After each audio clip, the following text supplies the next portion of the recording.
Et Fabrice, Hmm. j'ai pas une présentation à faire. Oh, il nous reste combien de temps? Une semaine, je crois. Attends, je regarde.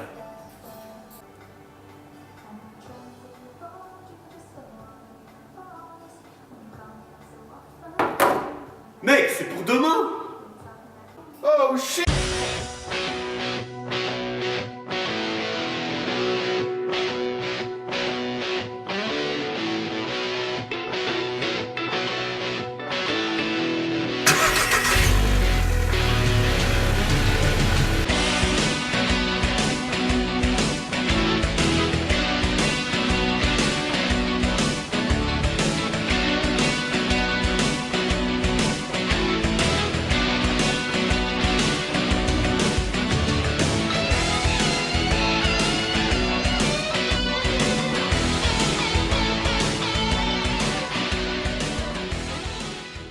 Oh Michael, j'ai ces câbles, j'ai ce schéma.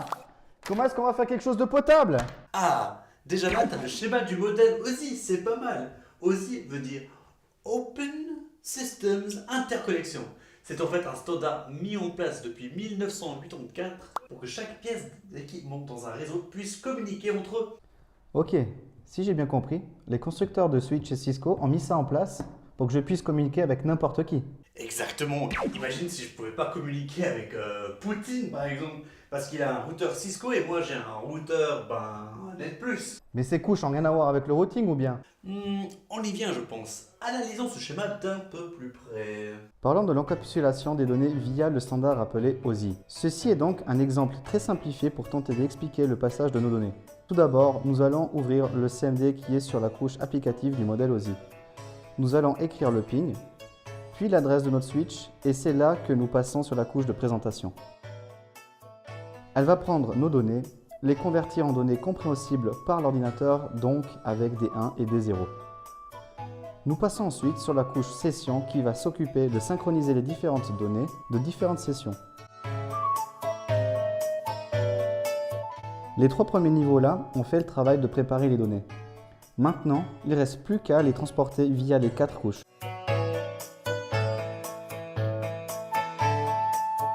La couche 4, appelée couche de transport, est responsable de la liaison active et sûre entre les deux machines qui essaient de communiquer. Dans notre cas, le PC et le switch. Il envoie les données en fait dans l'ordre correct au switch avec le protocole ICMP. Ensuite, la couche 3 est responsable du bon cheminement des données via les routes préétablies lors de la configuration de notre équipement. C'est vraiment sur cette couche-là que nous allons router nos données pour leur expliquer quel chemin il faut prendre. La couche numéro 2 est responsable de la liaison des données de point à point. Dans la couche 3, nous expliquons certes quel chemin les données doivent prendre, mais si le chemin n'existe pas, eh bien les données ne peuvent pas être transportées. La couche est en fait le chemin physique que doivent prendre les données. Et enfin, la couche numéro 1 est celui qui va convertir nos données en signaux électriques ou lumineuses utilisés sur les équipements. Dans ce chemin initial, les données sont encapsulées de plus en plus avec les données nécessaires au bon transport, alors qu'au retour, sur notre PC, ils font juste le contraire allant du layer 1 au layer 7, aussi appelé désencapsulation.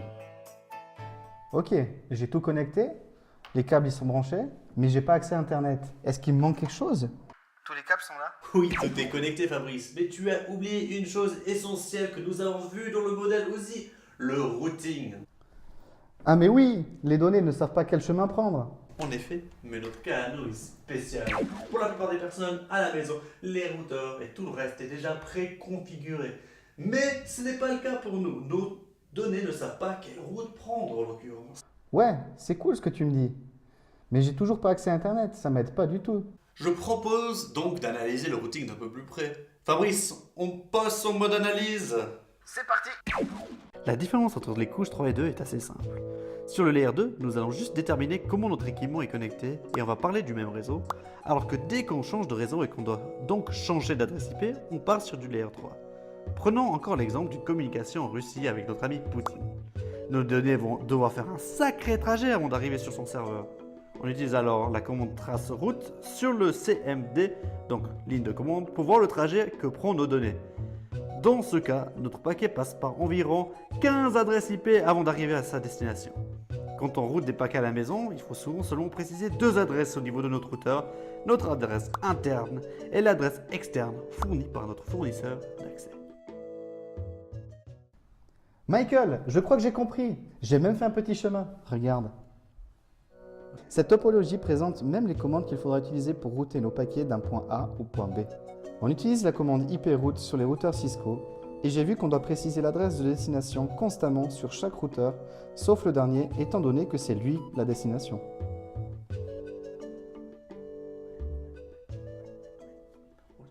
Ouais, mais tu vois le nombre de routeurs qu'il y a sur la route menant jusqu'à Poutine? T'imagines si on devait tous les configurer un par un?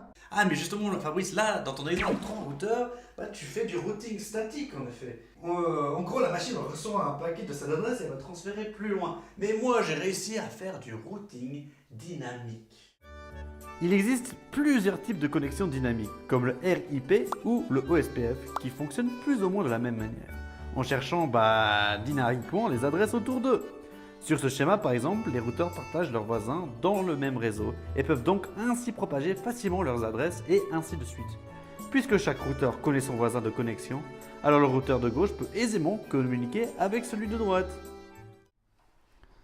Ah mais donc, il suffit de préciser au routeur tous les réseaux qui sont connectés directement à lui pour que ça fonctionne? Oui, mais attention, si l'un des routeurs n'est pas configuré en OSPF ou bien dans un autre langage comme le RIP, ça ne va pas du tout fonctionner, le lien sera coupé. Mais alors Michael, on a expliqué ce que c'était que le routing. J'ai accès à Internet. Je vais pouvoir regarder mes épisodes de Westworld. Non mais attends Fabrice, il me semble qu'on a parlé d'un truc qui s'appelle les VLAN. Ah mais ça c'est bon, j'ai vu un document sur ça. C'est comme si on séparait un câble en plusieurs parties. Attends, laisse-moi t'expliquer. Là, j'ai en ma possession 2 switches, un qui travaille sur le layer 2 et l'autre sur le layer 3. Dans le cas du switch layer 2, impossible de travailler avec les VLAN et on ne peut pas faire ce qu'on appelle de la segmentation réseau. Alors qu'avec le switch layer 3, beaucoup plus cher, nous pouvons faire passer plusieurs réseaux par lui. C'est à ce moment-là que nous allons configurer des VLAN afin que ces réseaux passent par le câble RJ45. Sur ce petit schéma-ci, tu peux constater notre réseau via le layer 2 physique et ici tu peux voir exactement le même mais vu du layer 3. Comme vous pouvez le constater, ce n'est pas du tout le même point de vue. Mais c'est parce qu'ici nous décrivons réellement la route que nos données doivent prendre malgré le fait que l'équipement lui-même est connecté d'une façon tout à fait différente. En gros, grâce au VLAN, nous avons absolument tous les droits pour choisir la direction de nos paquets alors qu'un équipement Layer 2, ils peuvent que passer par le réseau local et sur un seul réseau. Ah ben merci Fabrice, toujours chaud pour regarder cet épisode de Westworld alors. Ha! Je ne pensais jamais que tu serais partant. Mais Michael, on n'oublierait pas quelque chose. T'inquiète pas, je n'allais pas oublier. Merci d'avoir regardé cette vidéo. Ouais, merci. Si vous avez des questions ou des choses qui étaient un peu trop floues, n'hésitez pas à nous les poser.